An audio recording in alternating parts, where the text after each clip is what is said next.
ബാലന്റെ പ്രസ്താവനയെ കുറിച്ചുള്ള വിവാദം തുടരുന്നുണ്ടല്ലോ. അപ്പൊ അതിനകത്ത് പറഞ്ഞിരിക്കുന്ന ഷാജി ഉൾപ്പെടെയുള്ളവർ പറഞ്ഞിട്ടുണ്ട്. പക്ഷെ ഇത് ബേപ്പൂരിൽ റിയാസിനെ രക്ഷിക്കാൻ വേണ്ടി ഇസ്ലാമോഫോബിയ പരത്തുകയാണ് എന്നൊക്കെയാണ് പറയുന്നത്. മാർക്സിസ്റ്റ് പാർട്ടി, കമ്മ്യൂണിസ്റ്റ് പാർട്ടികളുടെ പാരമ്പര്യവും പൈതൃകവും ഒക്കെ നമുക്കറിയാലോ. സഖാവ് AKജിയും കൃഷ്ണപിള്ളയും EMS ഒക്കെ ഉണ്ടാക്കി കൊണ്ടുവന്ന ഒരു പാർട്ടിയാണ്. അതിന് വ്യക്തമായ രാഷ്ട്രീയ നയങ്ങളും ആശയങ്ങളും പ്രത്യയശാസ്ത്രങ്ങളും ഒക്കെ ഉണ്ടായിരുന്നു. ആ പാർട്ടിക്കിപ്പോ ഇതുപോലെ തരം താണ വർഗീയത പറയാതെ നിലനിൽപ്പില്ല എന്നുള്ളിടത്തേക്ക് അവരെത്തിച്ചു. ആ പാർട്ടി എത്തിയ അധപതനത്തിന്റെ അഗാധതയാണ് ഇത്തരം പ്രഖ്യാപനങ്ങൾ വ്യക്തമാക്കുന്നത്.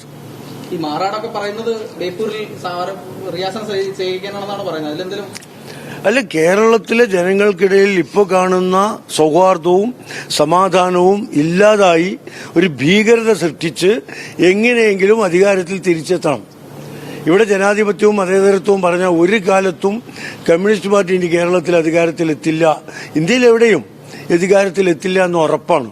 അപ്പോൾ രാജ്യത്ത് അരാജകത്വം സൃഷ്ടിക്കുക, ഭീകരത സൃഷ്ടിക്കുക, ജനങ്ങൾക്കിടയിൽ ഉള്ള പരസ്പര വിശ്വാസവും സൗഹാർദ്ദവും തകർക്കുക, അങ്ങനെ ഒരു അരാജകത്തിന്റെ സൃഷ്ടിയിലൂടെ കമ്മ്യൂണിസത്തെ കൊണ്ടുവരാൻ എന്ന മിഥ്യാധാരണയാണ് ഇത്തരം ശ്രമങ്ങൾക്ക് അവർ വശംവദരാകുന്നത്. PV അൻവറിനെ എത്രത്തോളം നിങ്ങൾ പരിഗണിക്കും? ഈ തെരഞ്ഞെടുപ്പിൽ അദ്ദേഹം മത്സരിക്കാൻ സന്നദ്ധനായിട്ട് നിൽക്കുന്നു എന്ന് പറയുന്നു. അപ്പോൾ എത്രത്തോളം നിങ്ങൾ അതിനകത്തൊരു നിലപാട്? അല്ല, അദ്ദേഹത്തെ UDFന്റെ അസോസിയേറ്റ് അംഗമായി ഞങ്ങൾ സ്വീകരിച്ചു കഴിഞ്ഞു. ഇനി അദ്ദേഹം മത്സരിക്കുന്നുണ്ടോ, ഉണ്ടെങ്കിൽ എവിടെയാ, എങ്ങനെയൊക്കെ എന്നുള്ളൊക്കെ കാര്യം UDF സ്ഥാനാർത്ഥികളെയും സീറ്റുകളെയും കുറിച്ചൊക്കെ ആലോചിക്കുമ്പോൾ പരിഗണിക്കും. ഈ മാസം തന്നെ ഒരു ധാരണ ഉണ്ടാക്കുമോ ഈ സീറ്റുകളുടെ കാര്യത്തിലും മറ്റും?